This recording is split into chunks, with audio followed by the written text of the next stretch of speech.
In the building.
There, let me just kind of switch things up. Yeah.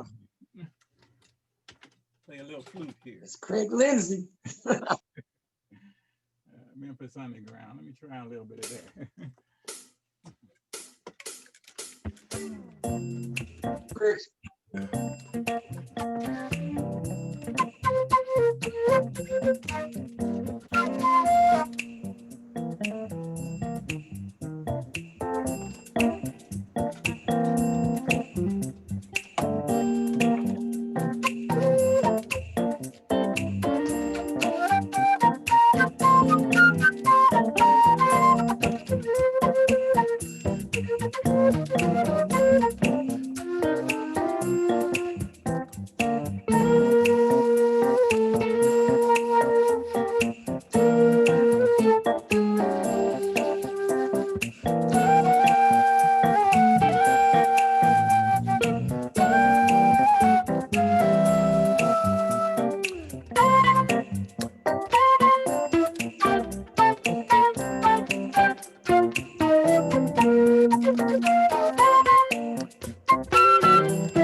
Clap it up for Crayge. Boy, Crayge getting busy. That's what I'm talking about.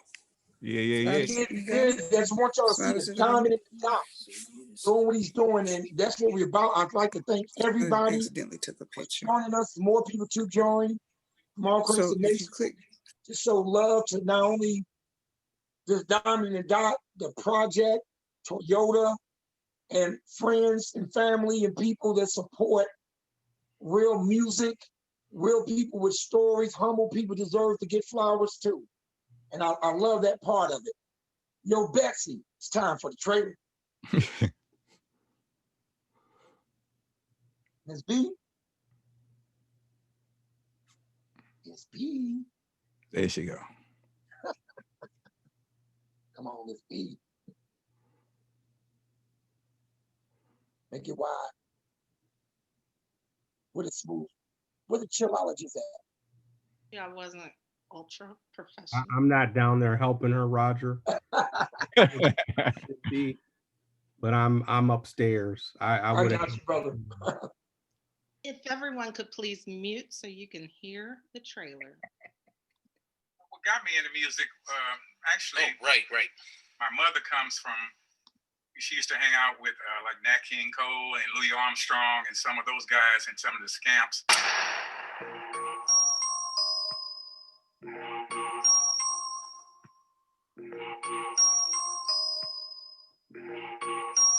So when I was working for all these groups, they had me doing the sound design, learning how to do the computer work. Same thing like I got 5 on it. Ding, ding, ding, ding. They had me orchestrate those sounds to create them and stuff.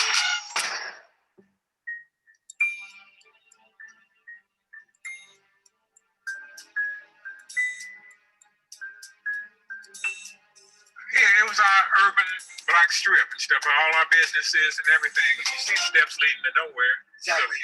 Yeah. Wow, when they tore it down. But then I moved back here in '98. And I wanted to come back to my community to, to give back to my community. I said I was going to do it, and I did it. For the record, what's your name? My name is Crayge Lindesay. People say Crayge Lindesay, but I go by either or.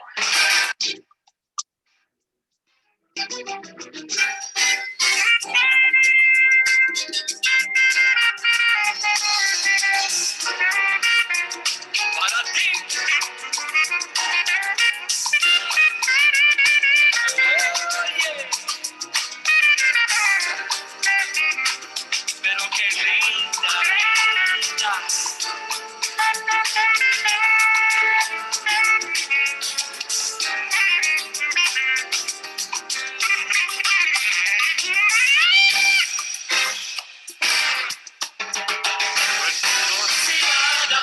Música dulce de mañana, porque mesiana, endulzado de mi vida. Yeah. Hey. Yes, the trailer. Now, of course, it sounds much better. We transferred it through Zoom, so don't think when you get it, It's a very crystal clear, real good movie. And I thank everybody for coming on. And Betsy, I don't have my list. I was running trying to get everybody together. If I got my list, I'm gonna have to freestyle it. But I do want people, Craig, I want to introduce you to everybody. Let people know who you are, brother. Well, my name is Crayge Lindesay, as I said. People call me Crayge Lindesay, but either or. But I live here in Kansas City, Kansas, in Wyandotte County. And I grew up here, actually. And this is my grandmother's house, which I turned into a recording studio once I came back here in '98. And, you know, in growing up here, you know, there was a lot of community support for my generation of music. And, so, you know, we always, it's like, just even in raising kids and stuff, the neighbors, if you did something wrong, your neighbor might whip you and then you had to go home and get whipped. And so it's the same way with the music community here. There was a lot of bands and a lot of support in bands and education and things. And so I'm kind of the product of this whole community and all the generations before and during my time of music and stuff. I kind of learned from them. I never was really good on any instrument. I started off on trumpet, you know, in grade school. And then in junior high school, I kind of picked up the guitar along with playing trumpet, but I played trumpet all the way through high school. And then I always, you know, people ask me, you know, which instrument is your favorite and stuff. I always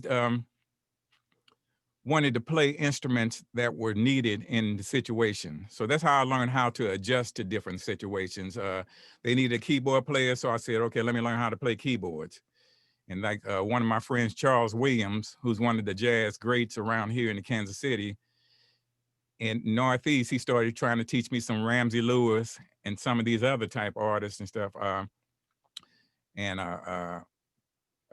mean, you know, it's a wide range of things that kind of developed me into who I am and stuff. My history in you know, some of the people are, you know, in like in middle school, you know, which we call junior high school back then, there was lots of opportunities where you had like Dizzy Gillespie and Clark Terry and all these other major artists and stuff, Grover Washington, and all of them used to come in and used to kind of work with us and teach us and do workshops down in Turner House, which was down on 3rd Street. And down there, they had all these different workshops every summer. You know, all the major, you know, the people that were playing on the Tonight Show and all that would all come here to our community and kind of educate us and teach and let us work with them. And they used to pass on the knowledge. So my main teacher, Leon Brady, who taught me at Sumner High School, he wound up letting us really do what we did, but he also exposed us to the world. You know, he used to take us all over the country. We used to march against Grambling University and Lincoln University and all the major marching bands. And we used to opened up like the Royal Stadium. We opened up the Arrowhead Stadium, you know, when both of these stadiums are up, you know, we did the first halftime shows there. And then he wound up in 1972, he took this jazz band he put together or whatever, and he took us to represent the United States in the International Jazz Festival. And at that point, and like I said, the whole community came, raised the money together to get us to pay for us all to go there. So you had this whole entire Black band from Kansas City that went there and took first place, representing the United States. So with that exposure, kind of opened me up to the world and what was going on. So as I ventured out into California, I eventually moved there during the time when Hammer was real big and he had his money. And so that put me right in the thick of things to where I was, you know, right here. You had Tony coming in, working with me. You know, you had, Hammer had me locked out pretty much, for weeks at a time. He had 3 studios locked out. So he had the big room, then he had another room over where he was doing some other thing. Then he had my little studio, which was basically all the same equipment you see here. Was set up in a small room that was in the middle of everybody. So In Vogue was across the hall, Too Short down doing his mastering down the hall. Then you had all these other different, they had the jazz thing that they were doing with so you had different people coming in. Then you had Whoopi Goldberg and all of them coming in doing Foley down the hall at another studio. So it was so many bands and so many opportunities. I was, the guys in Troop were the main guys. Steve Russell, who produced Tyree and some other people, a lot of big acts and stuff in LA and stuff. He was part of the Underdogs, I guess it was. And so Steve Russell, the head of Troop, and Greg Carthen and stuff, they brought me into all the projects like the Aaron Hall and all the different Hammer projects that were going on. And then you had James Early and Michael Kelly were doing production on Too Legit to Quit and all that. And so they would have me come in and do guitar samples and that kind of stuff on those records. Yeah. So let me ask you this, because I want to keep that going, energy going. What was it, as you give us this history, what was your first thought, and you can be honest, when people was, when we approached you about the documentary? Okay, well, I'm sure you know or whatever. My first response was because of COVID, I didn't really want nobody in my house and stuff. And so I was just being, say, hey, no. So James Holt, who is my barber, and also, has done a lot of things for me. We work musically together, and I kind of am his tech guy too, along with a lot of folks. So he kept trying to talk me into it, and I was constantly saying, no. I'm not interested in doing. Plus, I'm a person, I've always enjoyed being in the background. So even if you see me in videos with bands and stuff, the light was always kind of in the dark, and I was playing keyboards or something behind band, because I always was, I just never liked being in the forefront of anything.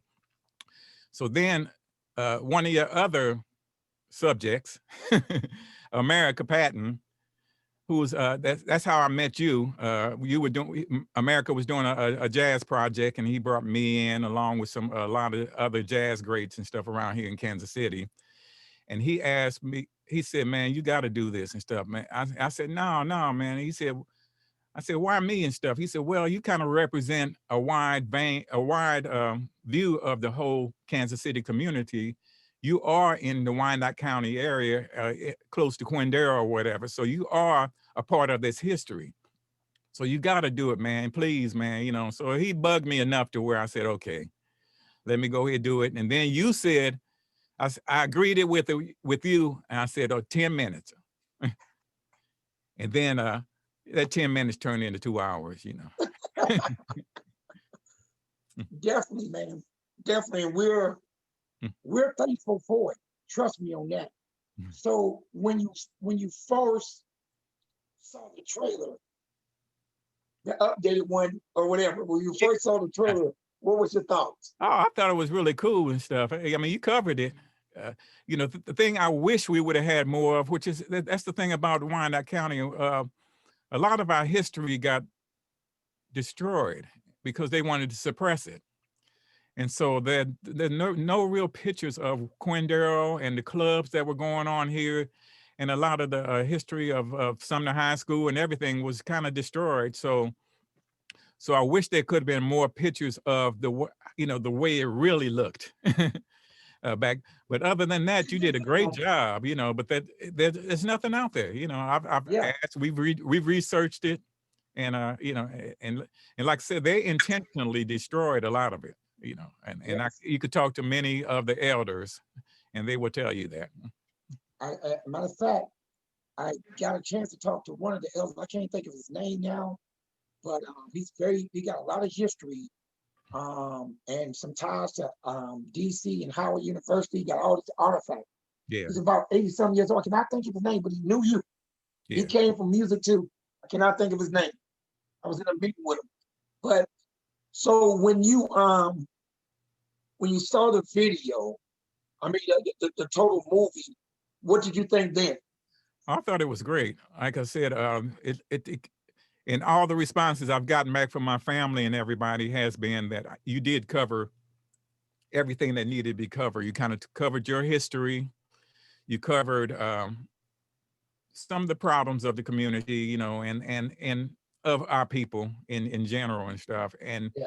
And you know, you encouraged and you offered, you know, you kind of put yourself out. You did come back to the community to contribute and try to uplift the community. And you know, and you have a positive outlook on it. So it left, you know, it left me feeling good, you know. And that's the thing about it. I want to, in everything I do, I'm trying to educate uh, my generation and other generations and you know, about, you know, what the support and the giving back and the passing on positive things or whatever and uplifting people to kind of okay, let's take this and move it forward rather than backwards, you know. That goes to the next question. What do you say to aspiring artists that come from Wyandotte? You know, the grit and all the things that we talk about in that movie. What do you say to them to, you know, give them hope about can they make it out like you made it out? Yeah, I mean, there are little pockets in every community, whether it be Oakland, Wyandotte County, or whether, you know, you got East Palo Alto in California, you got places in New York, and but you know, we talking about Wyandotte in particular, and me, what I mentor in general. First of all, everything is changing right now. You know, with the COVID thing, whatever, the music has been shut down. So with it being shut down, it's going to have to reinvent itself almost in a lot of ways, and a lot of, you know, and it's causing a lot of, and sometimes it's causing some problems and stuff, you know, where music things is even getting more separate and stuff. I'm hearing from different people. I'm not a person that necessarily plays out all the time, you know. That's the reason when you did that, the first the trailer and stuff, you know, and you had me pick up the instruments. I'm not used to playing. And you know, you have it's kind of something you have to keep on playing in front of people in order to have that comfort level. Laying down the mark.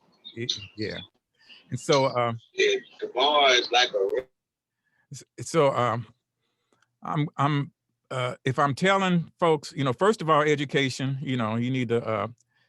The industry has changed so much that you have to learn the business is always, and they used to always tell us it was 90% business and 10%, or something like 80% business and 20% talent, you know, the music business. And that's somewhat true and stuff, but I'm always a person, if you're really a musician, then it's in your blood and it's in you, so it doesn't matter, nothing matters other than you doing music, the true musician. And so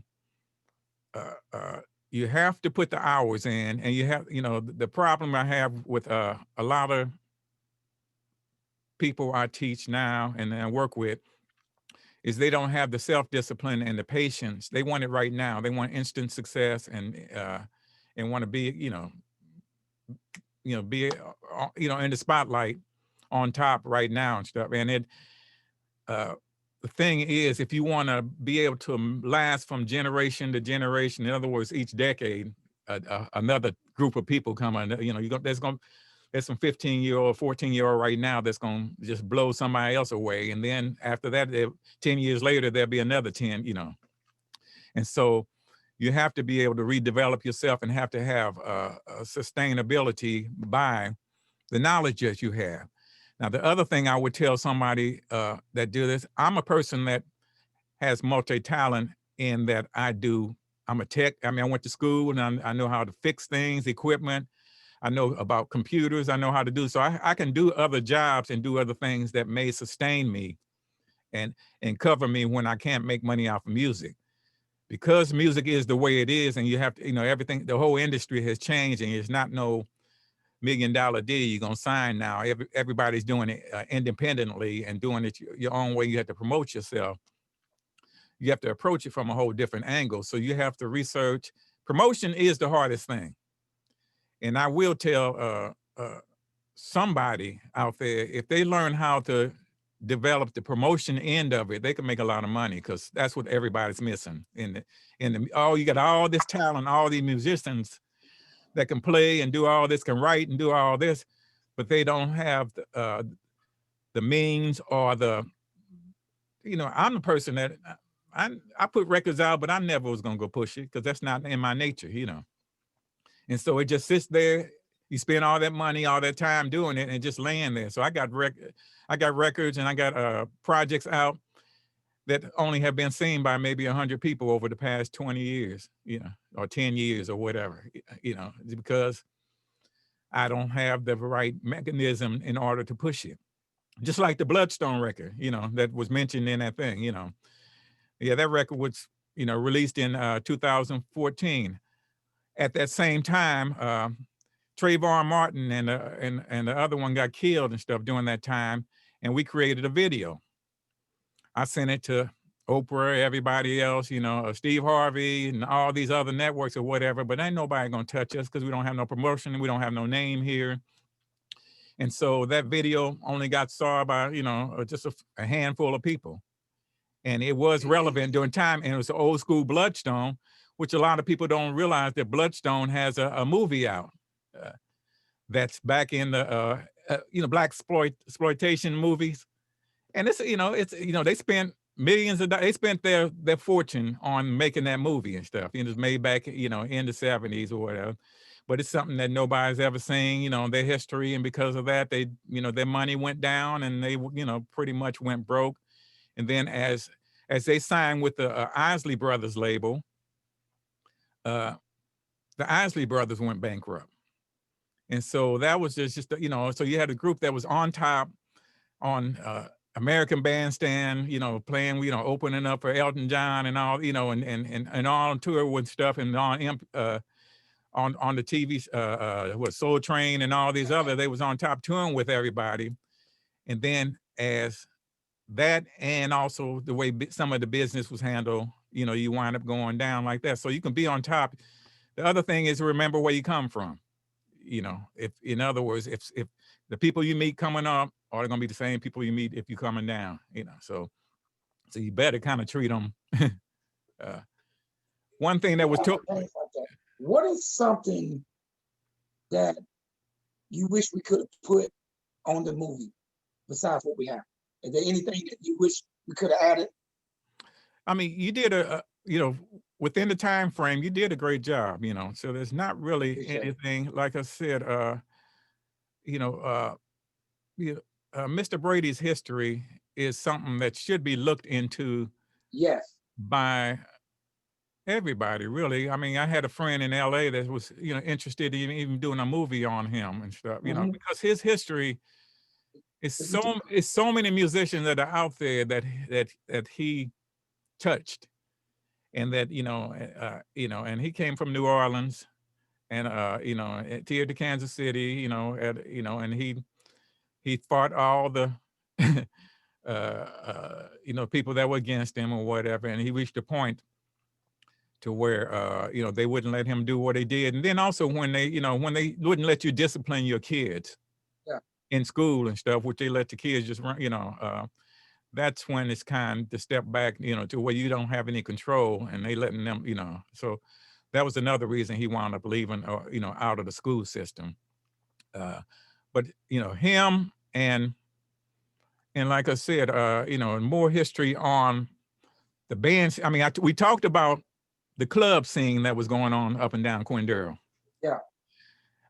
But the band scene was so competitive, man. There were so many groups, and and they were on the class of, anywhere from Sly and them to Earth, Wind and Fire.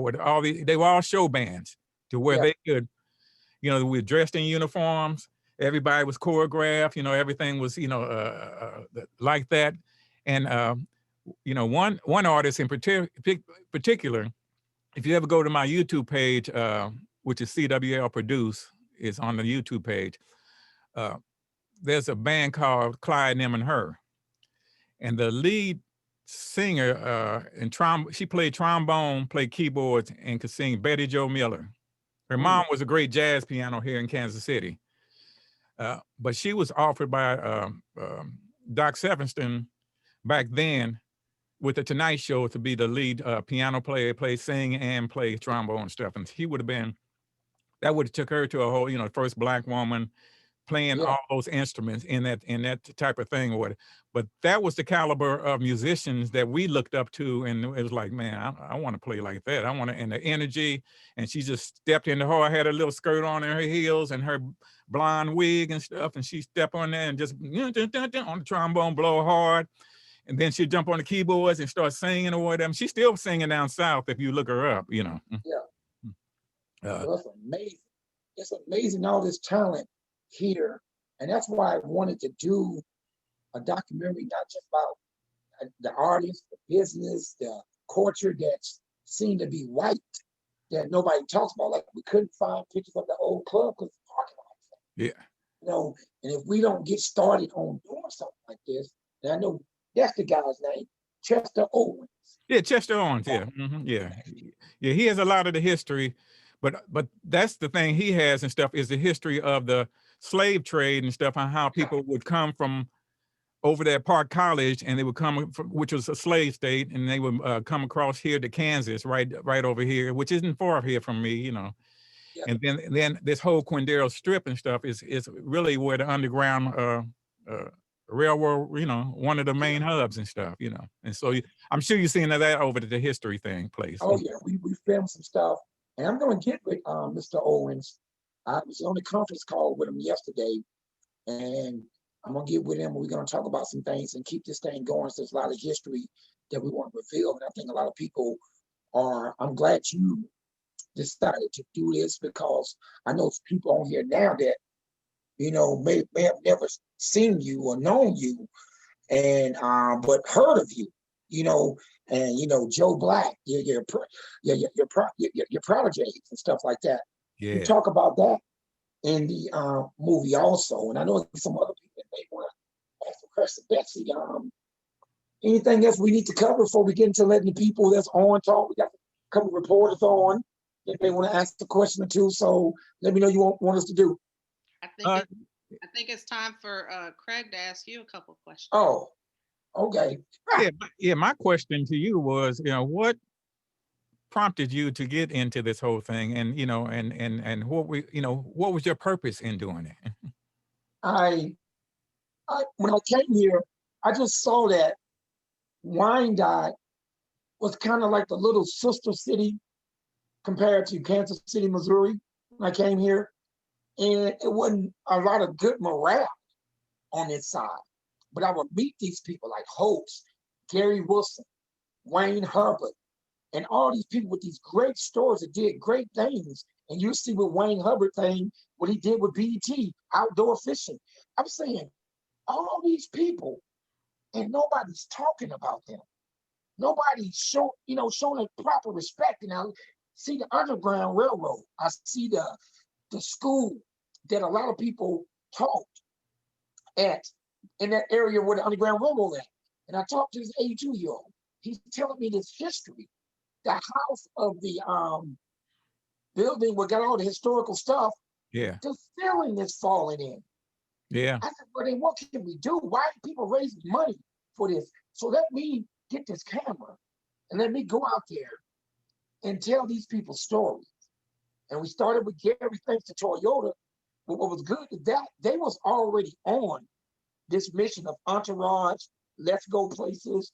Yeah. So this ain't like after George Floyd happened and then Toyota jump on. No, we was doing this a year ago. And I wanted to tell these stories, man. And I wanted to give people flowers, because the people that helped me in Kansas, why I fell in love with the city, was so many people helped me when I didn't have nothing. And they didn't want nothing back. What they told me was, Roger, pay it forward. Yeah. Pay it forward.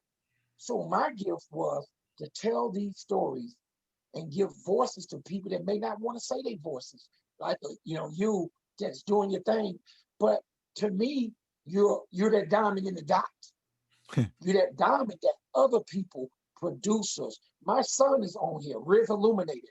He gets to see, wow, he's from the dot. He gets to see that's others that can get through here. That the Joe Blacks, the Earl Watsons, and other people, the Janelle Monáe's that used to be in my talent show, and she didn't win in the talent show. She was coming fourth, fifth, but the drive. One thing I like about Wyandotte is the drive and the heart, that grit. Yeah. That grit. You know, Wilson with his pizza shop, passed down by his daddy. His daddy was historic. You know, over the fire station, the fireman, you know, all these different things. It's like, this got to be told. This got to be told. So I started off with him and with Toyota, and they've been with us all the way through it. So I can't stop. That's why I kept doing that, to give to others, because people have given to me. Yeah, well, you have a history too of being an artist yourself, and Yep. you also teach, what is it, hip hop and the whole rap history.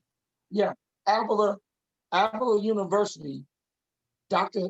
Snodgrass started a program. Then I helped them with it. I kind of did what you do sometimes, add a little bass to it, a Yeah. little piano to the class to Yeah. help build that class. That class been on that campus probably for about 15 years now. And it's only a few hip hop classes in America. Yeah. One at Georgetown, Avila's one, it's a 5-hour course. And these students come in and learn their history. So my music, the reason I do the music I do, I fell in love with, of course, New Edition, that's my group. But Curtis Mayfield, Yeah. just how he talked about his lyrics, he was a great musician, top, and you know, he was writing against Motown, him versus Motown. Right. And the things that he talked about, I said I wanted to be the Curtis Mayfield of rap. I wanted to have songs like "We the People Who Are Darker Than Blue." Those things. People might know him for Superfly, but he did so much more. So in my music, I wanted to make sure I uplift people. And it wasn't popular to do that. It's not popular to do the type of music I do, that uplift, speak about getting yourself out of these conditions and speaking about that. Every album I did was a what's going on album since I've been out.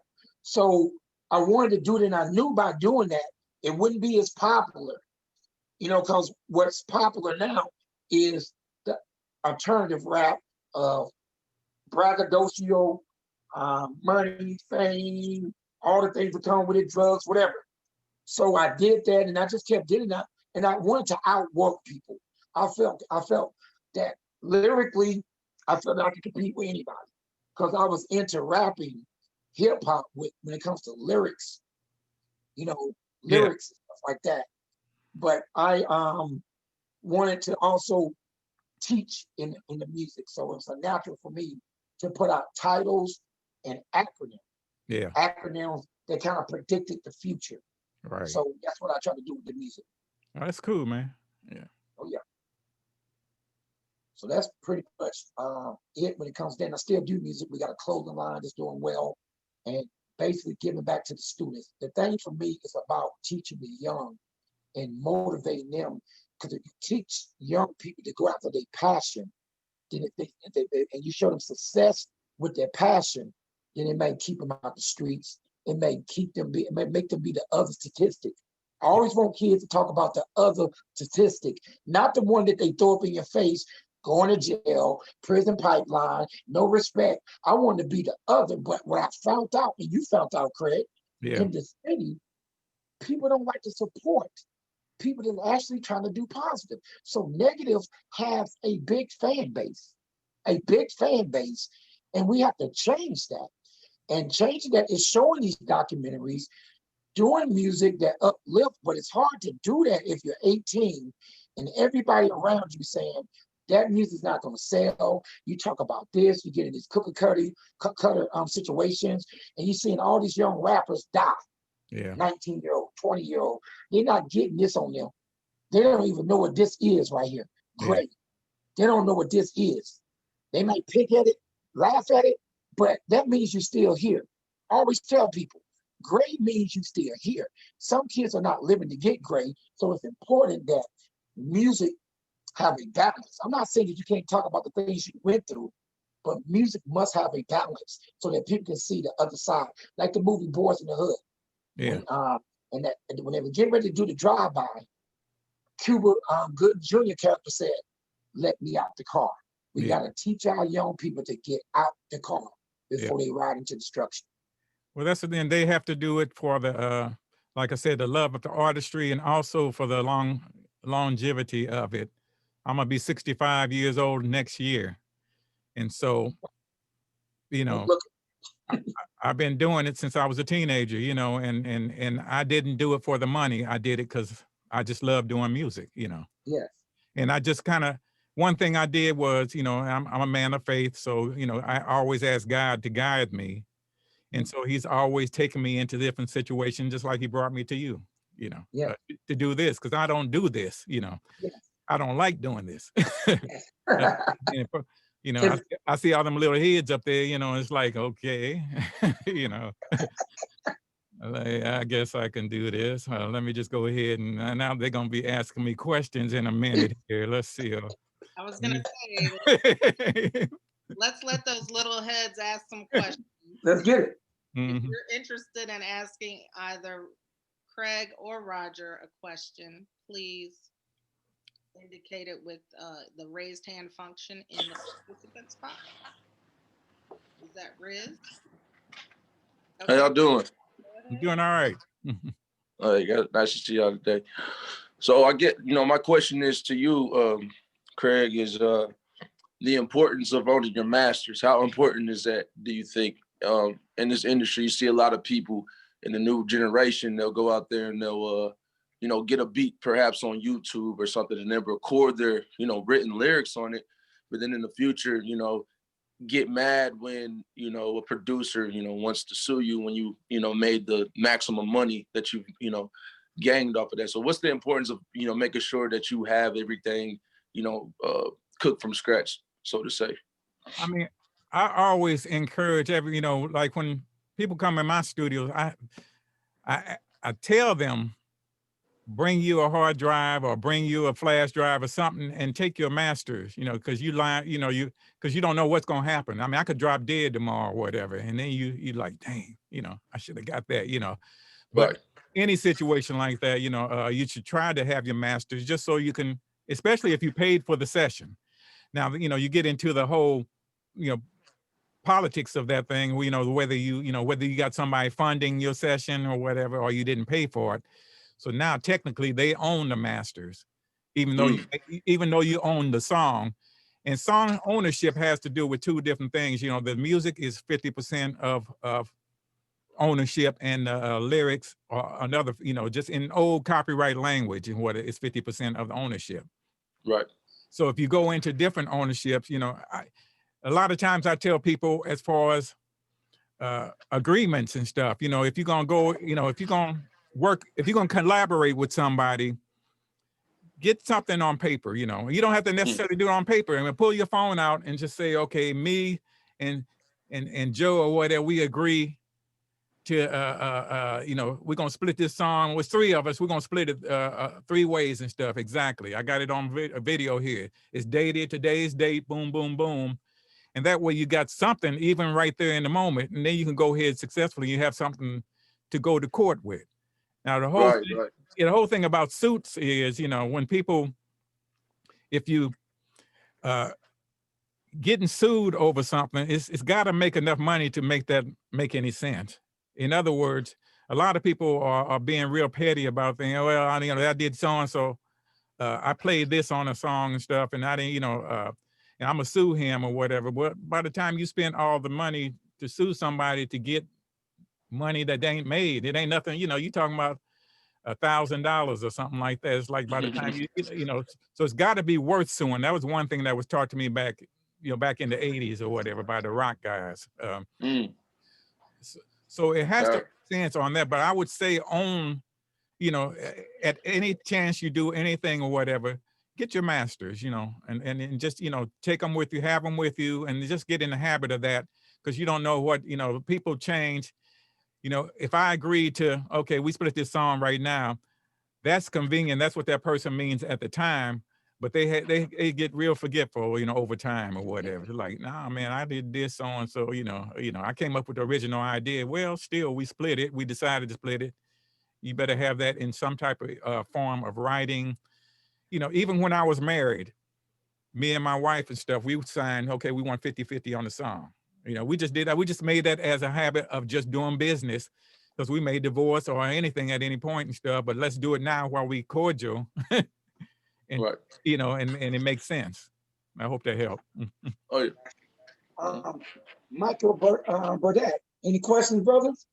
We actually have a hand raised by Dodry McDonald. Go ahead and unmute. It's pronounced DeAndre, but I go by Dre for short. All right. All right, Mr. Lindsay, this is Dre Mack from the Dre Mack Podcast Show. How you doing today? I'm doing all right. How you doing, sir?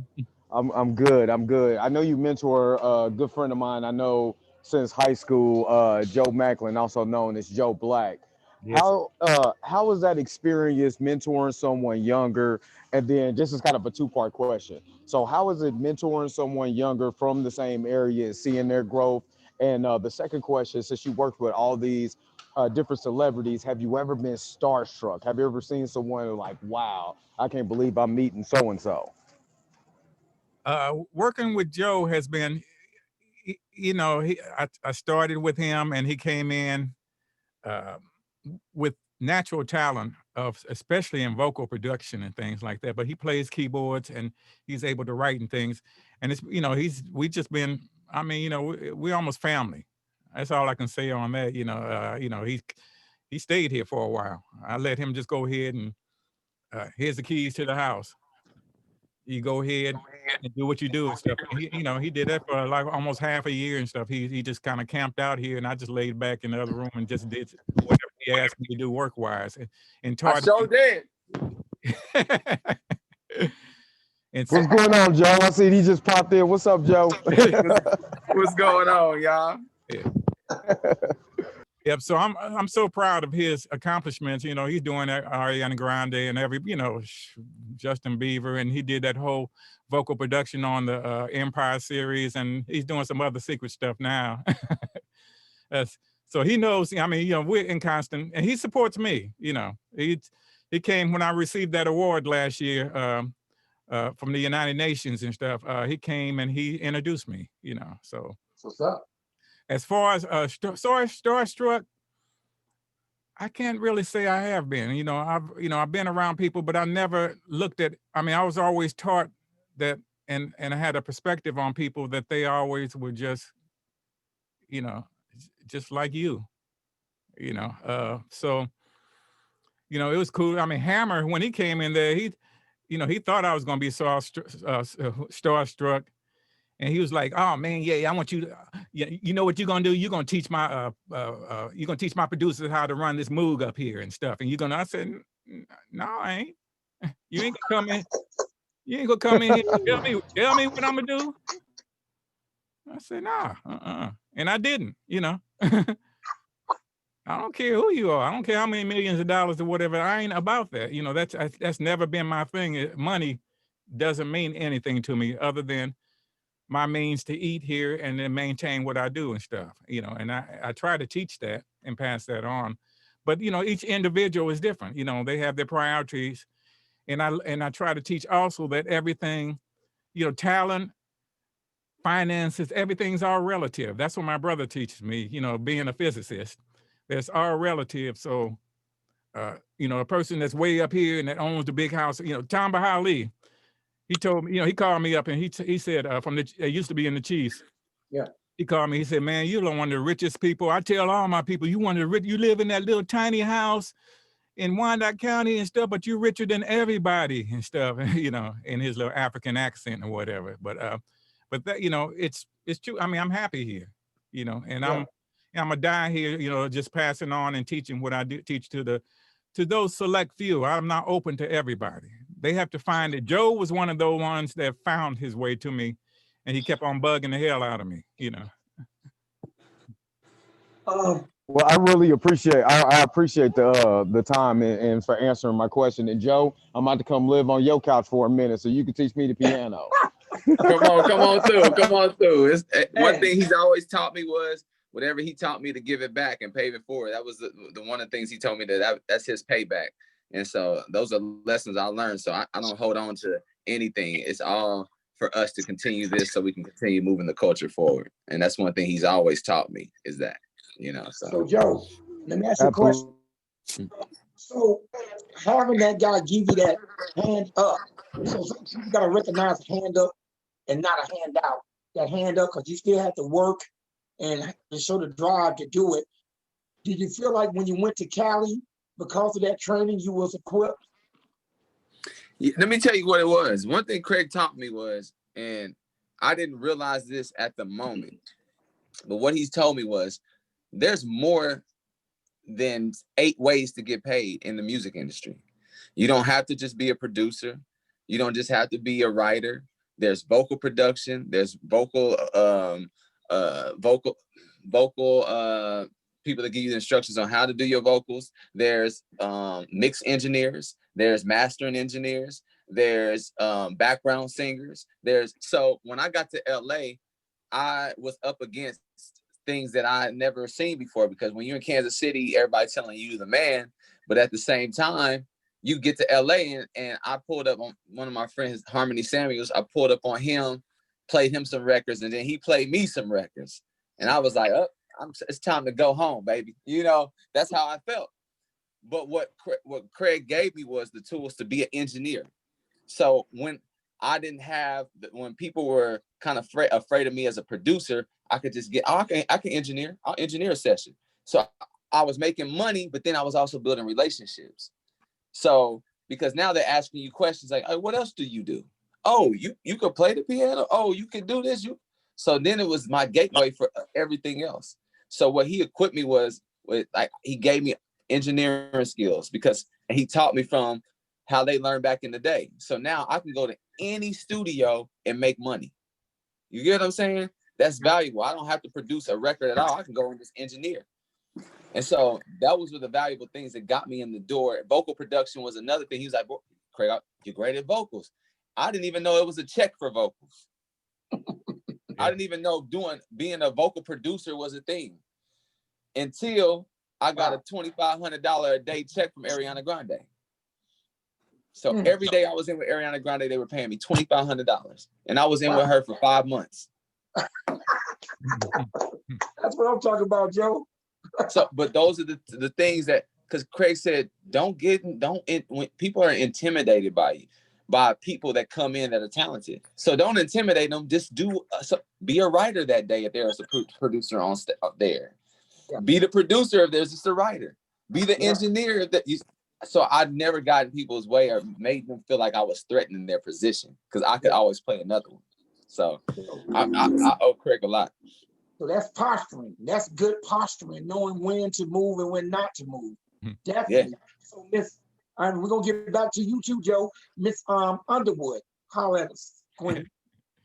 Hey guys, I'm just honored to be a part of this conversation. Hey Craig, how you doing? Hey. Good to see you.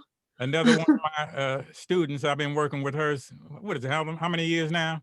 It's been a while, and I kind of knew of Craig way before I think he might have known of me, and just knowing his history and background, I was just in awe. And I think I kind of came around with some other musicians just to get my face in the room and be like, one day I was like, I want you to be my mentor, I want to learn.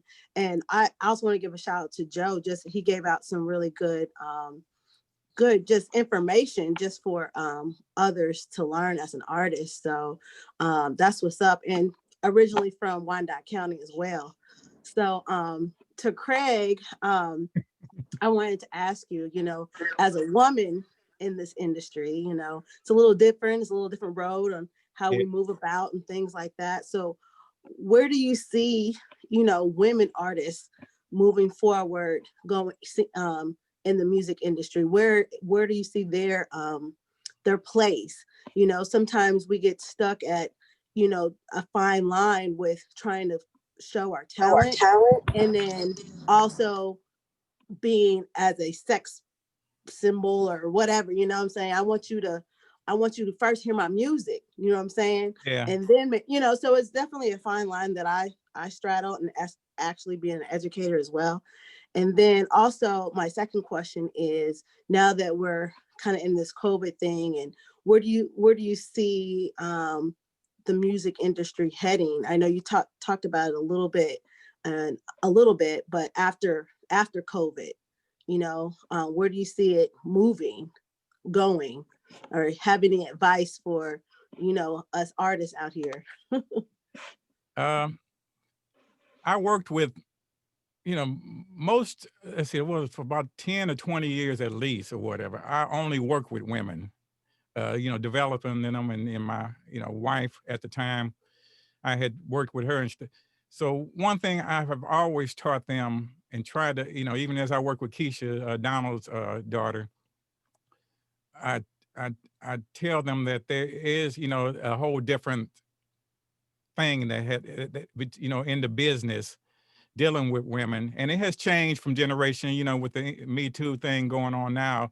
Back in my day, women had to play it all together different. They had to, and back when I was teaching back in the 70s and 80s or whatever, I would kind of say to them, I said, okay, you're a good looking woman, you can sing, you got the talent and all that, but the way the business looks at you and the way men and society is, you almost have to learn how to play that, and I hated having to say it that way, in other words, I said, use it in a way to where you don't compromise yourself. In other words, let it open the doors for you, but don't ever sell yourself out, because once you compromise yourself in that way, then you kind of lose a little bit of your self-integrity and everything, and you basically prostitute yourself in a way and stuff, and so it was kind of, like, how I would advise you today and whatever, I don't really know, to be honest, because it's a whole different approach and whatever, and you shouldn't have to even go there now, you shouldn't. But I still say, because you have the look and the sound and certain appeal or whatever, you can always use that as a tool to get, to open a door. But open that door, just crack it open enough to get you in the door, and then let them see who you are, so if that makes any sense, I don't know if that's, if that helps any. No, I think it's great. Yeah. I definitely believe, because I see some other, artists that are out here, and I'm like, is that really her brand? Is she really going that way? I was like, they don't need to do that, or, it's taken away from their talent or whatnot and stuff like that. But I don't know. I see it on both ends. Yeah. And as far as we're, I mean, right now, everybody should be practicing, you should be listening to Hubert Laws like crazy, like I tell you, I already got it all on my playlist. And working on stuff. Yeah, and just try to, the thing is, as an artist and stuff, you need to listen to the detail. That's the thing I teach in my mixing and everything is, I got a lot of guys that mix and they just bring things up, and you kind of get in a rough mix or whatever, but you got to be paying attention to detail, so it's the same thing in your singing, and you ought to be developing yourself as a singer and a multi, talented, and you're entertaining. You practice all those things now where you got the opportunity to do it, so that when we come out of this whole thing, everybody's on a whole different level of getting back to entertaining, because that's the whole thing about music and stuff. It's an entertaining business. So it's not somebody just getting up there and just being boring, just and doing what I do, and it's no type of dynamics or anything to it. You have to be able to draw attention. If you look at videos and stuff, like everything's changing up or whatever, you got to be able to hold that attention to whoever you're performing for. And so, so right now you should be developing your craft, going back, learning details on it, vocalists and instrumentalists ought to be learning their fundamentals, their exercises to keep their maintenance up. Vocalists should be doing their breathing exercises and singing every day or whatever, because, that way you kind of develop to the next level. And then, putting together your songs, collecting things, and putting together your packaging, of your thing, how you have to look at everything. You have to step back for it and look at it's a you got a product you're trying to sell. So how does the product look, sound, and how do I present it or whatever? So those are all important things of, about it. And so you have to tie it all in together. So if one's not matching another or whatever, then, you have to look back, you have to step back and have a critical eye, ear, and knowledge of it, and trust your instincts too, So I don't know. I hope that helps a little bit, We could definitely get Joe Black to also speak on that, because he's in that current atmosphere in space. So we get to that. But I know Grant Lewis got a question. Go ahead, Grant. Hey, what's going on, Viz? Thank you for letting me get in for a second. I'm not an artist per se, like a lot of the people, one of the people in the room. But Craig, I did watch the documentary, and man, that was awesome. It was really awesome to watch you on that. Is being from Wyandotte County, it's great to see our diamonds out there and getting recognition and getting love. So I was really inspired by watching that. I also get my hair cut by James. Been getting it cut there since he at the barber college. So I mean, they've been known for a long time. He talks about you all the time. We have just random conversations. He talked about you. He talked about Joe. I mean, he just talks about the history. I mean, I'm back in the Keeping It Real days. He used to make beats for us at the record store and stuff like that. So a lot of legends I kind of knew about, but hearing about you talk about those, it just opened my mind up to a lot of things that went on in the county that we didn't get able to get access to back in those days. And so now think about it. I didn't go artist. I played trumpet for like 7-8 years, but I didn't stay with that. I went engineering on the electrical engineering, electronic side. And so one thing I found out was I realized that there wasn't a lot of people, motivators or influencers in those fields. At least are people around me that kind of pushed me in engineering. I kind of was going on my one direction, kind of by myself a little bit. And then so it took me a little while to get my feet under me. I had to stay inspired and kind of keep going. It kind of was a little tough at times. I figured my way out, but I've always thought if I had the motivators and influences around me, that would have been better. What is your feel on music industry or whatever, that having those positive motivators around you, influences around you to keep you pushing for that drive and for that goal you're ultimately trying to get to, but how easy it is to slip off it when you don't have no one around you kind of push you to that goal? Yeah, I was an engineer too. I went to MU as an engineer major. All right. And my little brother is an engineer. And my sister was an engineer, like I said, they discovered a removable hard drive. So having those people around me, first of all, we all pushed each other, and my mother definitely allowed us to do whatever we wanted to do, and pushed us in that way. Just having it, when I was teaching Ricky Carter's daughter to play the flute, and first I started on guitar, but then she was young, and as I started teaching her, because she was young, her fingers started growing a little crooked, and I said, "Nah, you need to." And so as she was playing flute, I was trying to teach her about entertaining and everything, but also the whole, everything you learn about trying to be really meticulous and detailed about what you're doing will help you in whatever you pursue. And so she wound up becoming a good track star and kind of picked up some of those things or whatever. And those are the things. I mean, music is one avenue, but people also should, take anything that we learn here in music and the whole discipline and application of it and apply it in whatever they do, whatever direction they choose to go in. And it definitely, the support of people, you can find people to support you, you just, you can weed out the negative, that's for sure. So I don't. Man. Okay. Donald Brown from Bloodstone. All right. Good afternoon, family. Just to kind of piggyback on what the young lady was talking about, in this business, you're going to find out it's about trust. When you find somebody that you can work with and you trust them, then it kind of eliminates that thing of being out there and prostituting yourself out. Learn as much as you can, push them buttons, engineer, vocal production, all of that stuff that Joe was talking about, all of that. Round yourself in all of those avenues. When you do that, it makes you kind of, what I want to say, it makes you expandable. You can go to different avenues. It be a vocal production. You can be an engineer. You can be a producer, you know. But that trust issue, find somebody in this business that you can trust, because this is a dog-eat-dog world, boy, out here in this music business. So just stay true to yourself. Keep your morals up. Hey, Scruggs, what's up with you, boy? Yeah, I think I got some tracks in the archives of you back from in the day. But we go way back. We all grew up in the Dotte as Cole.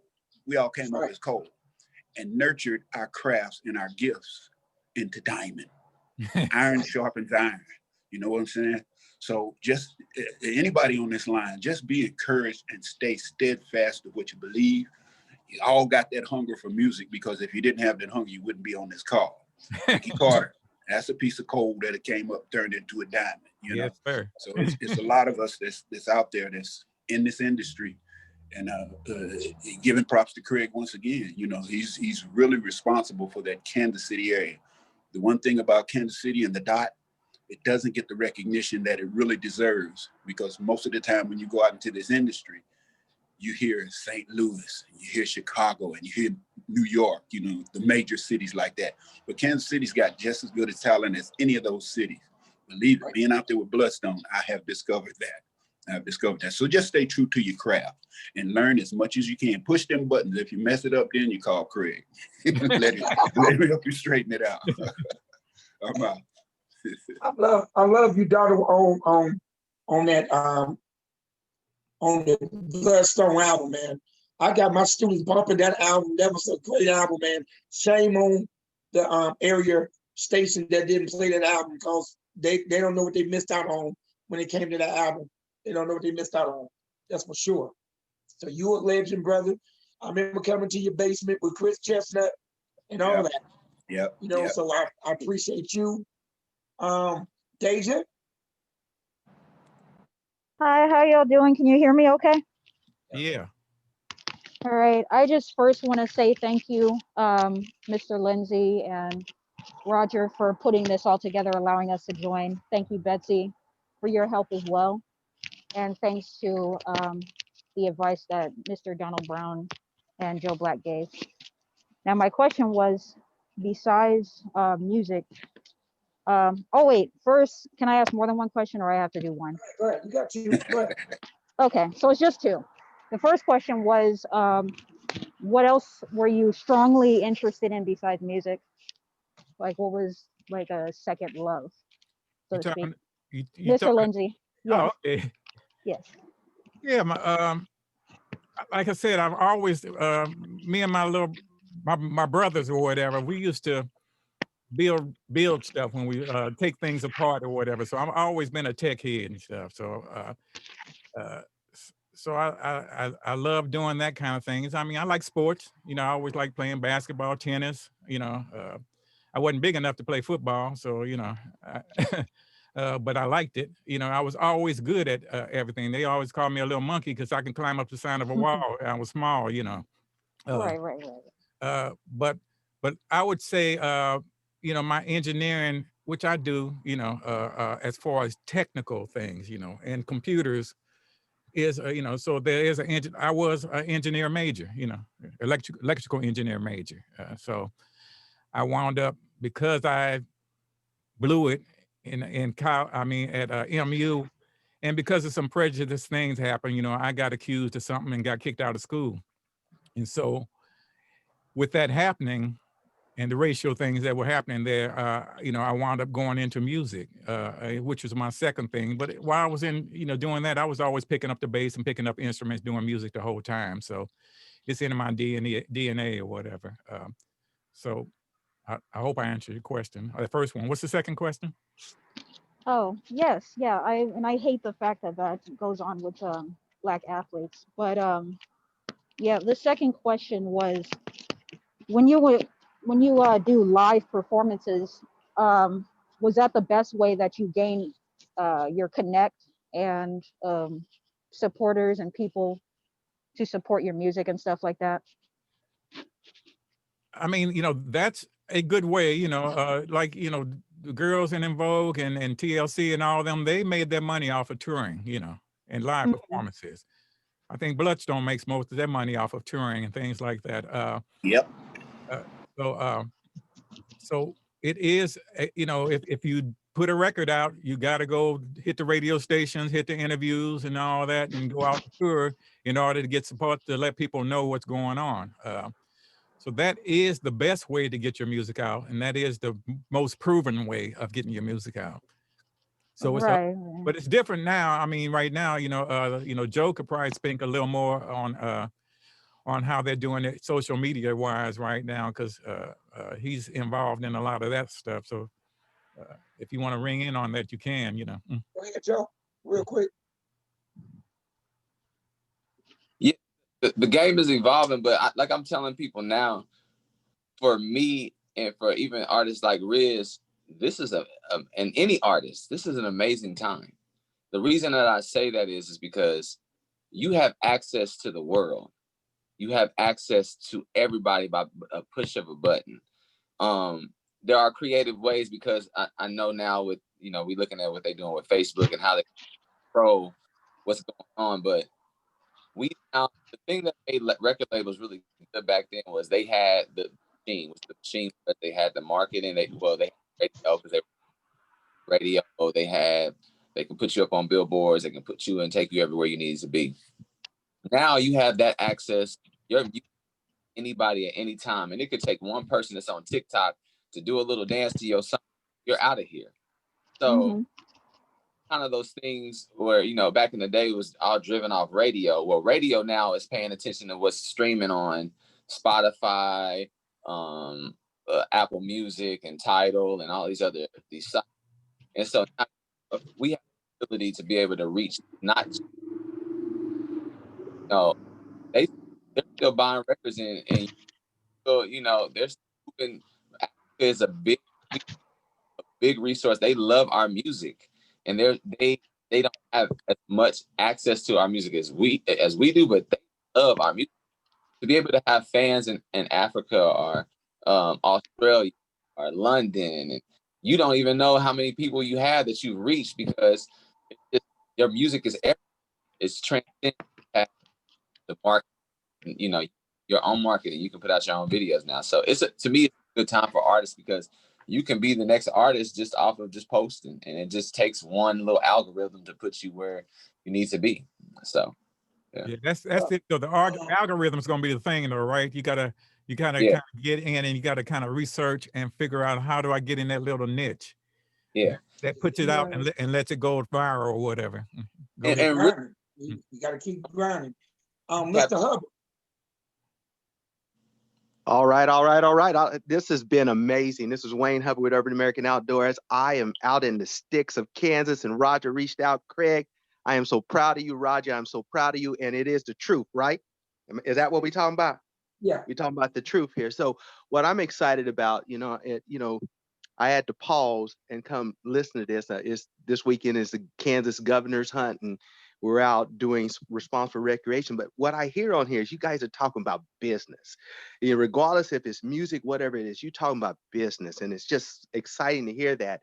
And it's exciting to hear that we're talking about the dot. And one of the most important things I heard is that you don't know where your fan base is. You don't know where, but it's about understanding the business that you're in, and also being able to morph or be able to wear multiple hats. But the bottom line is saving that money too. So I just wanted to say, Craig, thank you, man, for what you're doing and all the work that you've done that people don't know how many people you impacted. Roger, thank you for always being out there, bringing the heat, bringing the truth, and so that's what I wanted to say. I've got the executive producer, Candace Price, here, and I'm going to get back over here doing what I'm doing, because everybody just like, why is Wayne sitting out in the middle of Phil? Looking at the phone. So let them know about, you remember your episode 4. Oh, I've already shot that all the way across the country. It's gone to Japan and Brazil, Okinawa. We're already, but also I'm again wanting to thank, because what I'm hearing is that your legacy is moving on. So Craig, your legacy you don't know how many people you affected. So I'm hearing you talk about legacy. I'm hearing you talk about business, and I'm hearing that you like to be back behind the scene. But I like that, because sometimes it's not the people that are playing the basketball game, it's the person who's writing the check that controls the flow. So Craig, thank you. Here, and I'm gonna pass this over to Candy. All right. Hello, hey Craig. Hey, hey. How you doing? I'm And good. Roger, love you guys. Yeah, Craig. Now you know we go way back. Yeah. And yeah, we go way back. And I was listening to some of the things you were talking about. You know, all the different bands, the battle of the bands, and all of that. Well, we were part of that. And Lonnie And the band. Lonnie and the band. That's right. I was a female vocalist of Lonnie and the band, and it was a very unique time, because a lot of people didn't know about Kansas City and the bands that we had. You know, they always talk about the jazz part, you know, back in, you know, when Count Basie and all of them, but they didn't talk about our time when we were sitting and controlling the city and all the music that was coming out of here. So you had in a lot for your information, there is a lot of photographs still from that time, and a lot of music still. On my YouTube page, on my YouTube page, there's one with you, and I think you and the band on one of them, and then the other one is Lonnie and them on my CWL produce. Yeah. Right. My daughter said, "Mom, you did that." Yes, I did. But I did also. I was listening to the young lady that was speaking, and she was talking about women and the music or whatever. Right. Yeah, it is. You know, very different for us, and some of the things that I had encountered. We could speak on that further, you know, because that needs to be addressed, and the things that you were telling the young ladies, that you don't have to compromise yourself. You don't have to do that. And that was very true, because on the road, it was a lot of that going on. It was very difficult. And I would say today, you could see that some of that is still going on, you know. So you just have to maintain your dignity, and, you know, and stay true to your music and your craft. And it should, you know, especially with the internet and all the things you can do now, you can propel yourself in a different manner without having to compromise your dignity or showing, you know, your body parts all the time. So I just wanted to say hello to everybody. What'd you say, Roger? All love to you, sister. All love to Kate. Thank you. Thank you. Betsy? Yes. Two questions. One, the streaming of this movie, all of the movies in your docuseries, goes to raise money for what? It's Safe House. Safe House. Can you tell people a little bit about that? And then I have one other question. Operation Safe House. It started an idea for me in 2016. You know, I work at Kansas City, Kansas Community College. So I have young students coming there, and I created the program. The program been around for 15 years. I created it because what happens is people in the Northeast District sometimes get ignored. And then I didn't understand that we got a college campus that a lot of people hadn't been on that campus except for the graduation in the gym. It's got $1 million studio in there. It's one of the best kept secrets of a college. And why don't we have our young people going there? So I proposed something to the college. They gave me 6 months. Of course, I did 15 years and doing more. And when I started bringing people into the program, they was having all kinds of issues. And what I started doing when I created my clothing line was people didn't have a place to stay. They had a lot of things going on. I was paying for extended stays in hotels, trying to help them get feet, because as you know, in Kansas, there's no safe house. There's no, you have to go to city Mission Union, wherever they think across the street, across the Missouri. There was no place for young people to go if they homeless. If you've ever been in college, you understand that life. And so I found out with so many people that was indifferent about it.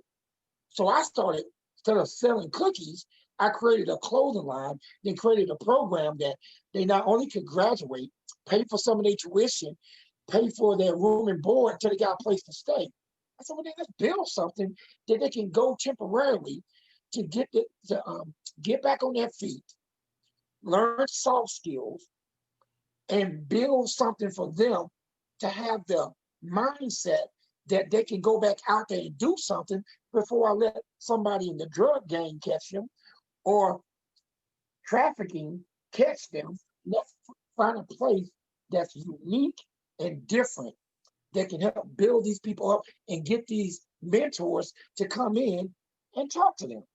So it propelled to that. I talked to Dr. Boris Watkins, and we started doing little fundraisers once again in a city that is considered secondary, and it is even considered third class to Kansas City, Missouri.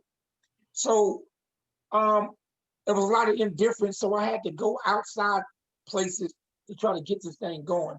So that's when I came up with the clothing line, Safe House, mini mentoring series, and then have the money go to them, you know, and build this thing up in real time.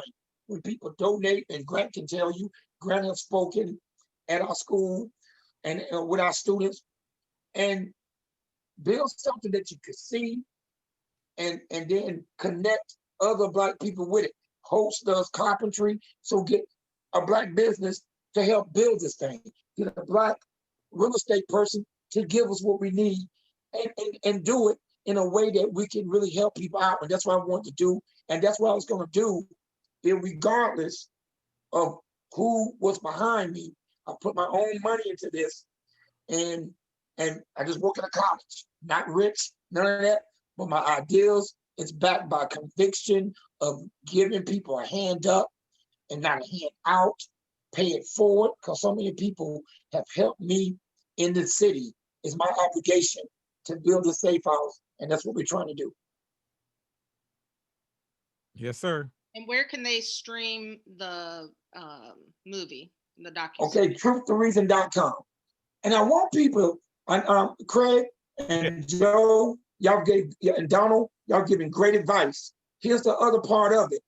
We must own our stuff, not just masters, your intellectual properties. Because if Facebook decides to say you can't use it no more, Instagram decides to say you can't use it no more, where you going? So we built truththereason.com. We got a film section, a mentor section, a finance section, clothing line section, network section. So I wanted to create one-stop shop. And we're the first person to do pay-per-view. See, what happens is people sometimes forget that I can look at Craig, he can stay down the street. I can look at Joe Black, and he could be a star to me. He's not a rebel. We big up everybody else that comes from this city, from other cities, and we raise them up and we get behind them. Then our own people that are doing just as great, we look at them in a different light. I know I'm spiritual too, Craig. I understand the saying of a prophet is not accepted in his own home. But we don't have to be that way. That's why we're doing these documentaries. Why? Because you get to see people giving and selfless. I'm tired of selfish people winning, selfish influencers only thinking about themselves and not passing and paying it forward like Craig or Donald or others are doing it, are not supporting people. We don't always have to be unsung. So that's why I'm doing it. So when you go to that site, it goes directly to our students. And then when we connect with the Hulus and Netflix, that's something different. But what we're doing now is to get that safe house in real time, not 2 years from now. I'm talking about, like I tell my students, not now, right now. That's what we got to be in, because time is not promised to anyone. And this color right here, and your age, 65, is something you earn. Our young people are not living to get great. So we gotta change the pedagogy of how we teach. Truththereason.com. And we know that you can't choose a favorite movie in the docuseries. So can you share your favorite model Toyota that you drove in this process? All of them. Let me tell you something. And I'm gonna say this, I know if Kurt is on, listen up, Kurt. I don't want to go back to my Buick. Hey man, I think the favorite one is between the 2020 Camry. Y'all see you see I'm talking that now. The 2021 Venza. I never thought I liked the Venza. The Venza is dope. And that RAV4, that camouflage looking RAV4 is my favorite cars. I never got a chance to get to the Highlander, but don't get it twisted. The Avalon is the most smoothest riding car I've rode in. So I'm definitely going places with Toyota. All right. And one last question from Oscar, and then we're going to toss to the wonderful surprise we have for you from Craig. Okay.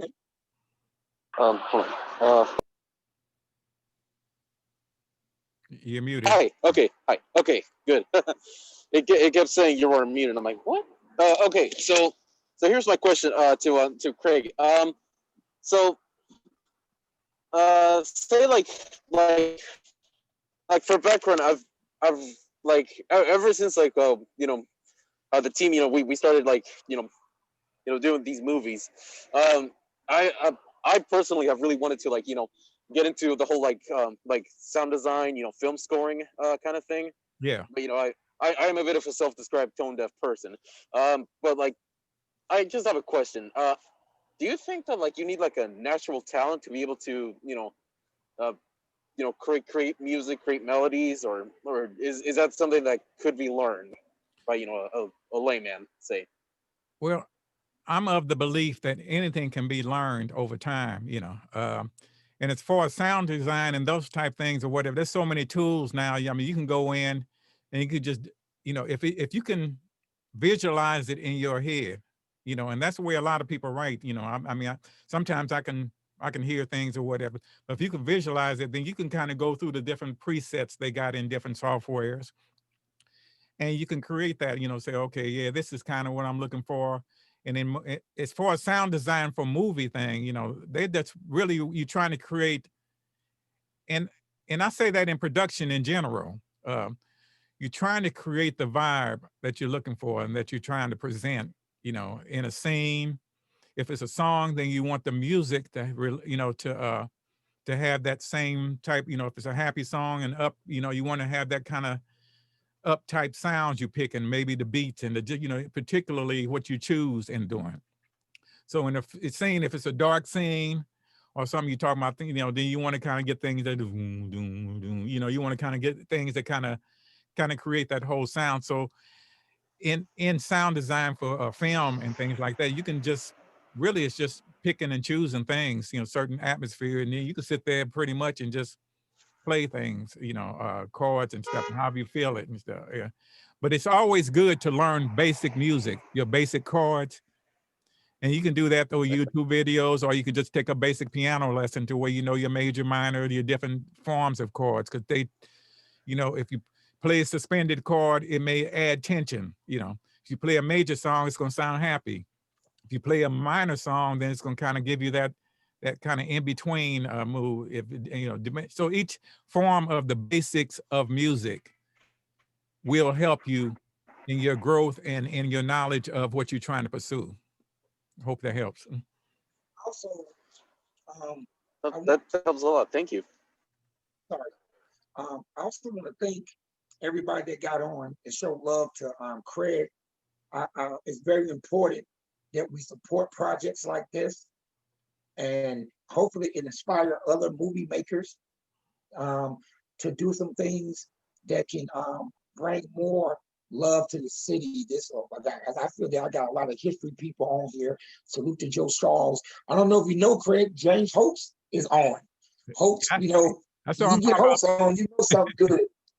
He's in there. I seen him in there. He's on. So that's why I'm here. To go to truthtoreason.com. Support these mini mentoring series, because it's going to something that you're going to see. It's not going to my pocket. It's going to the safe house. It's going to also help fix the air conditioning unit at Wilson Pizza, and donate some money to which I know Joe Black has started too, for the house, the historical house on the Crendera ruins. The ceiling is caving, and Joe had already started a campaign. I want to join that campaign with Joe Black and do that. And of course, Joe Strauss, thank you for coming on because you're in episode 10. So we got people that show love. So please share this, share the link, and don't let, I want to say this before I turn it over to Betsy. Don't let something innovative miss you. A lot of times, people go elsewhere to get their steak and bring it back because sometimes we miss the innovation. But if we take time to buy into people's vision, you'll realize, like we are now, that we're connected. We're connected. Mr. Carter trusted you with his daughter because of the friendship y'all have and what you do. So those are connections. Donald Brown, that's connections. We're all connected. And I think that if we take that mentality in Wyandotte and connect the dots, respect the dot, don't reject the dot, then we're next. Period. And we got to look at the main point, because we can't just have pride of what the Wyandotte used to stand for, crime dot, killer city, and all that. We need to be a progressive movement, and that's what we're doing with this. Saying about me, it's about the people that's featured in this in these series. Before we head elsewhere, I wanted Wyandotte to be represented before I go to Atlanta, before I go to Milwaukee and other cities. I wanted Wyandotte to be first because I fell in love with this city. Why? Simple. State Ave, parallel, Leavenworth. You know what I'm saying? This is a city where you can enjoy your car. You can ride around and enjoy your car. Other cities, traffic jams, 5 highway lanes and all that. This is a town that you can enjoy your spot. Sorry, Missouri. I like y'all too, but a lot of one-ways got me lost when I first moved here. So, and at the end of the day, that connects too. Kansas City, Missouri connects too. Musically and respect, while 18th and Vine, we talking 18th and Condemn. So we want to make sure we do that. So truthandreason.com, Betsy, Riz Illuminated, son, keep doing the game, get this game from all these legends in here. And Deja, learn from them. I'm all pro students. Learn from everybody. Betsy, let's turn it over to you. And thank Toyota. Hold on. I do this. I'd like to thank Toyota for seeing our vision. Wayne Hubbard, Candace Price for giving us the olive branch. Me and Gary Wilson to being the first thing with Betsy and meeting Betsy. It was the best thing ever happened to me and this city. Trust me, when we're done, when all these documentaries are done, and you look where it lands at, y'all gonna thank us, but it's gonna be thanking y'all because y'all the one that made this for doing this. So Toyota could have did it with anybody else. They chose this city. They chose me, Betsy, and we want to thank them for doing it. And thank y'all for them 2021 cars. Keep them coming. Go ahead, Betsy. Thank you, Roger. And for everybody, since we're in this like weird Zoom world, if you are able and you want to show Craig and Roger some love for this experience, use your reaction button and pick whatever symbol you feel. Yes, I love it. Hearts, thumbs up, celebration. Thank you so much. Now, I am going to share my screen. And for those of you who were not here in the first 5 minutes of the starting of this gathering, you missed a treat because Craig was jamming out in his studio. He only shared 2 of the instruments he can play. But in the video that you're about to watch, you will see him on every single instrument he can play in a very unique and stylistic way. So I'm going to share my screen and we're going to bring up Bumpin' on Sunset. And you can also find this on his YouTube channel, CWL Produce, on his YouTube channel. And if everybody could mute, then you'll all be able to enjoy this video, including Roger and Craig.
I did want to say one thing.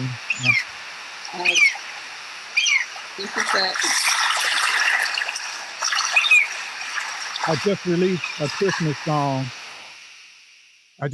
Christmas song. Please Christmas Don't Be Late by Emmett Lee. Did an arrangement on it. And, you know, I hope you can get a chance to check that out and listen to it. It's on all releases, whether it be iTunes, Amazon, all of them, Spotify. It's Emmett Lee featuring Joey Gallant.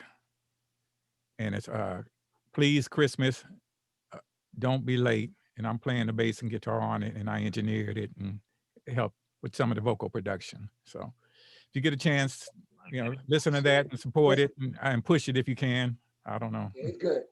It's good, y'all. It's one of those Christmas songs. It's one of those type of songs. It's real good. So I implore y'all to go see it. Also, once again, I want to thank everybody that got on today. A lot of people. The thing is, a spark starts an inferno. You never see infernos get stars. It takes a spark. This is the spark. So I encourage y'all to continue watching these series, these stories of these people. Shock to Surviving Crindero, episode 1 with Gary is real good. Hope's Barbershop is up next. It's a lot of good stories on here, and I love all of them in my own special way. So get a chance to check these things out and support the Safe House and be there when we break ground. You know that you had something to do with that. And these students can look and say, wow. And young people can look, it could be somebody in your family that's inside this place. So that's what we want to do. And we just want to continue unity. And if you can, I'm gonna pitch it myself. Y'all might want to try some of them hybrids Toyotas. I'm telling you, it'll shock you. I'm being earnest. It'll shock you. So you might want to try that out. Bessie, anything else we need to talk about, sister? Well, I figured for those who want to stay, we'll go out on the Christmas song. I will share my screen and. Oh my God! Hey. I see you, Michael Burdett. I know you're going through. I know you're fighting that cancer thing. So prayers with you. Yeah. I want him to speak. You want to say something, Michael?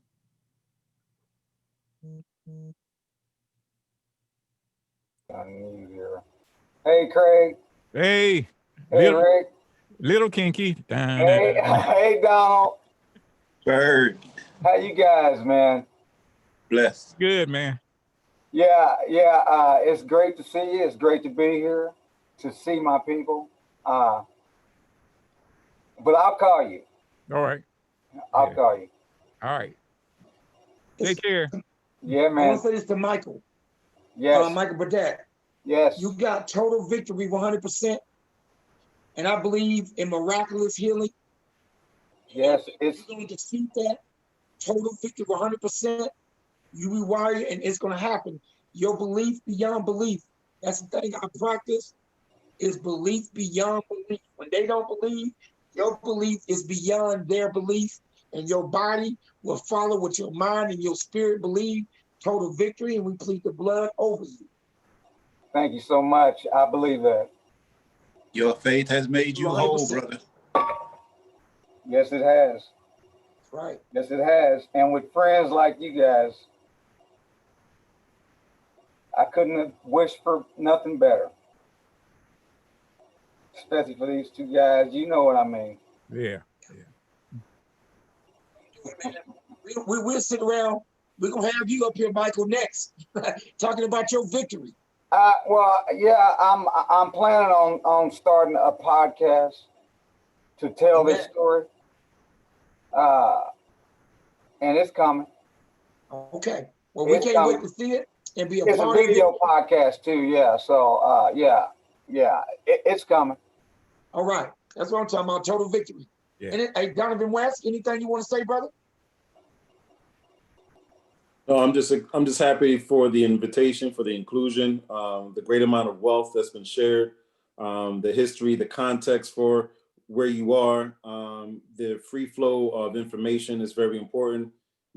Just removing the pyramid of hoarding information and the era back in the day when we used to hold on to what we had because we thought that was our value, but it's really how you think and what you bring to the table, that unique fingerprint that you have on your industry that really makes you, the value that you are. So I'm just happy to see this free flow of information and love amongst everybody. So that's it from here. Okay. Jerome Banks? You want to say real quick? Just honored to be a part of this conversation.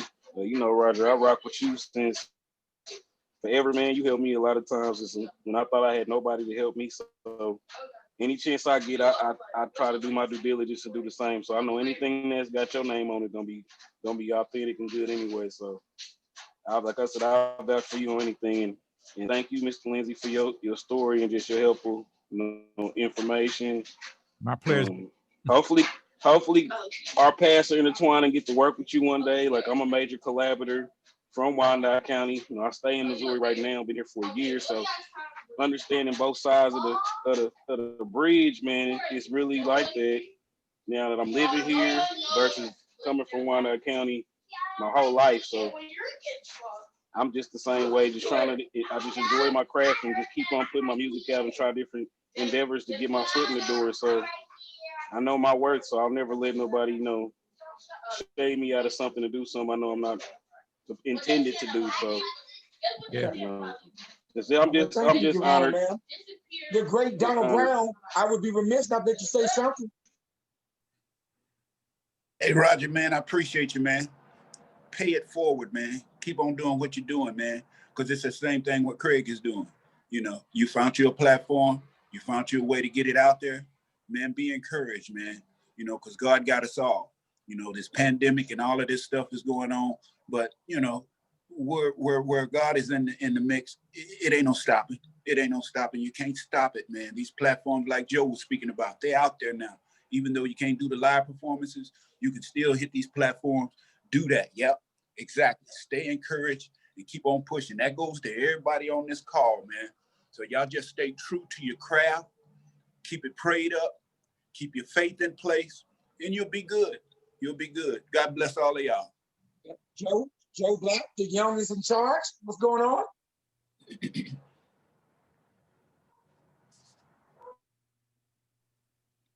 Push it button.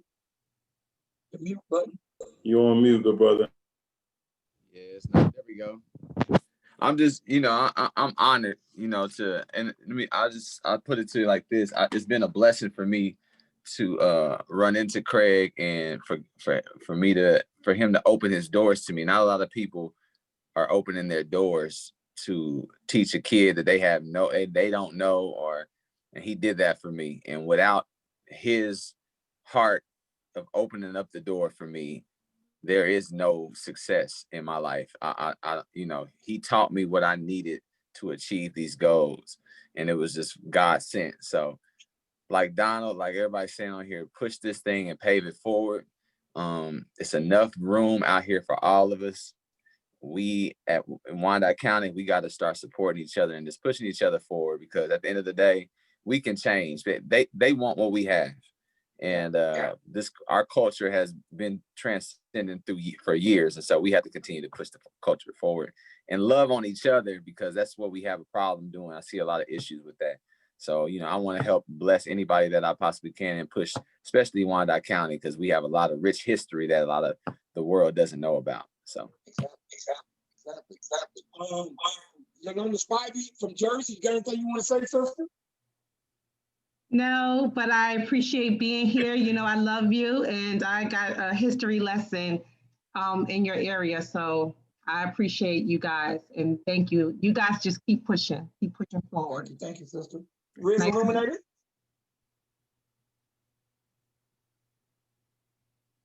Y'all hear me? Yeah.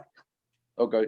Yeah. I just want to say, big shout out to Crayge, big shout out to my father, big shout out to Betsy, you know what I'm saying, and Toyota, Joe, everybody, all the great mentors is on here, Like I said, it's all about bringing it back to the city, you know what I'm saying, and whatever city you're from, you know what I'm saying, like put it on for the city that you came from, you know what I'm saying, and you can do a lot in this game. It is a very dirty game, as a brother said, you know what I'm saying, but at the same time, with great people around you and great knowledge, like Crayge was saying, and doing the homework on the little details, because a lot of times we miss out on the little details. We look at like, okay, I just need to do a music video. I just need to go hit the studio. We're not looking at, okay, let me make sure this beat is made from scratch. Let me make sure that I got the right ownership of my property or whatnot. But, like I said, this is a very great thing. I mean, can't wait to do more of these type of Zoom calls. So, it was a very great thing. So I'm appreciative of it for sure.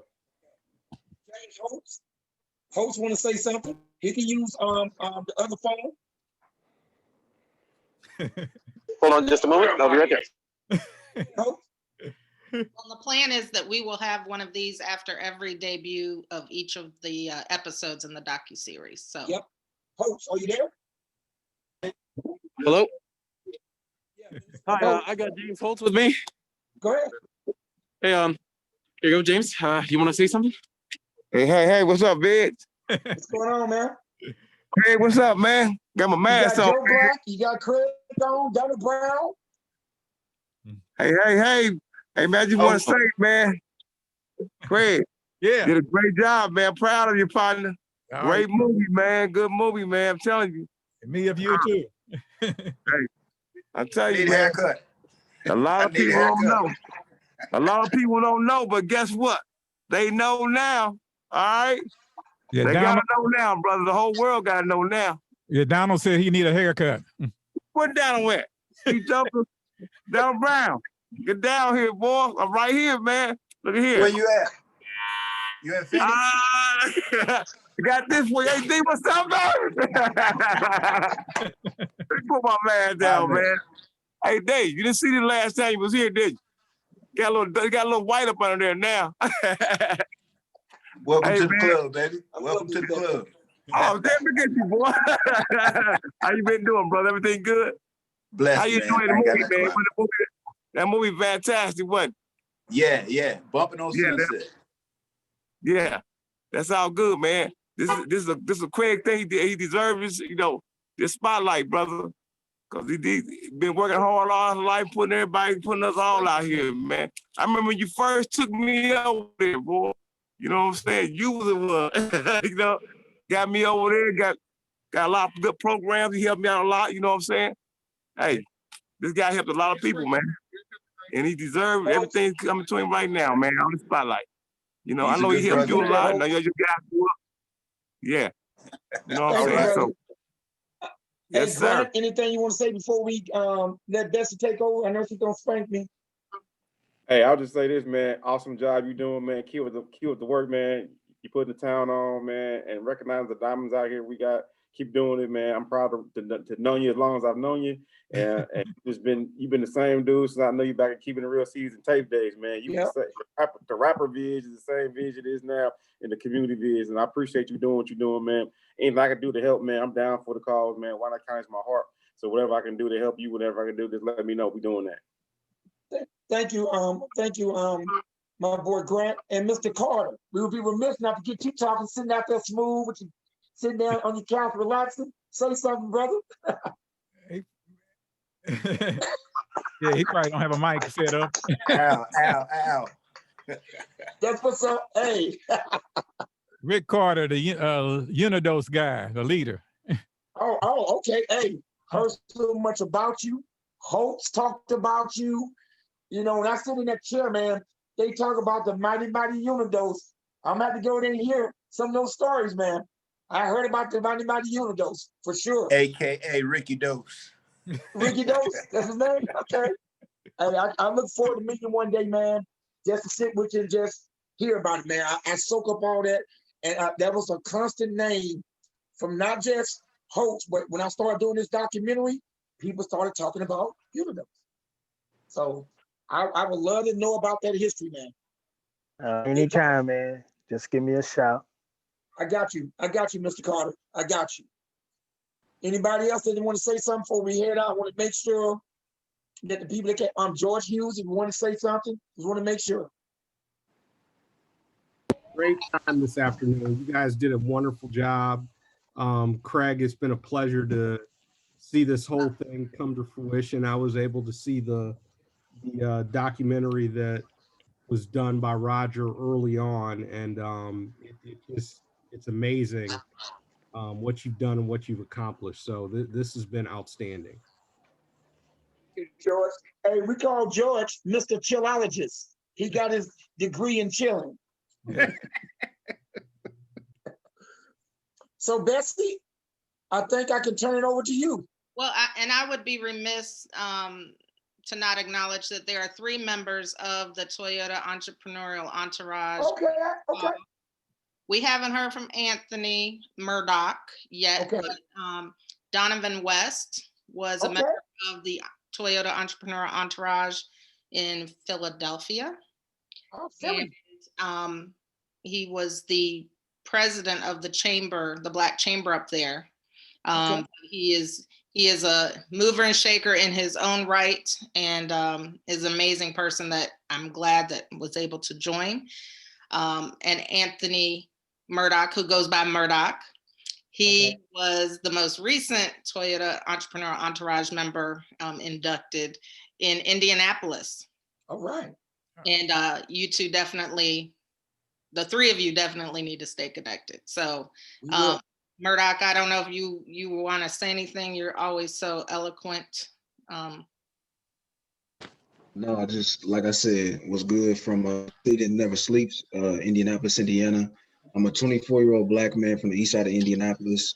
It's been dope to be able to see y'all, talk y'all talk, and tell your story. I'm also a law school student in the city. I'm a Juris Doctorate candidate at the I.M. McKinney School of Law. And so it's been really cool just hearing brothers from a different generation continue telling their story, because I think it's our stories that keep us together and build that social capital that can be leveraged towards Black liberation. And that's kind of what I'm in the business of doing. So no, it's definitely been dope, definitely been inspiring and empowering, and I definitely look forward to future conversations. Salute to y'all, brothers. Hey, boy, Indy, that town, baby. Talent, so much talent.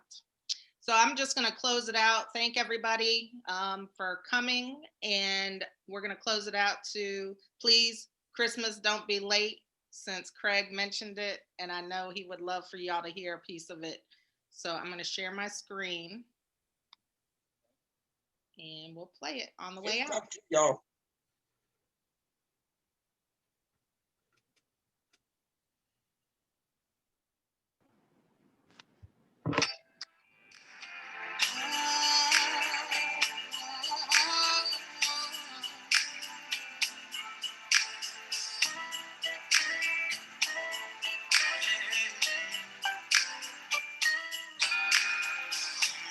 Christmas time is here, time for toys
Nice. And there it is. All digital outlets. I decided to You want show to my know face. why running on the treadmill 7 days a week doesn't work for you when you're trying to lose weight? Because it never has. And I know that's hard to believe. Once again, y'all, thank y'all very much. Please go to truth2reason.com. And we got good gear too. And our acronym for truth stands for TRUTH, the reason you try harder. That should be everybody's truth. So Betsy, you want us to stay on? Yes, you two can stay on. Okay. Thank y'all for coming. I hope you'll see you on James Holt's The Blueprint. That's next. Thank you, everybody. Thank you. Be well. Joe Black, I'm gonna get with you. See you soon, Donovan. Bye. Riz, I'm gonna talk to you.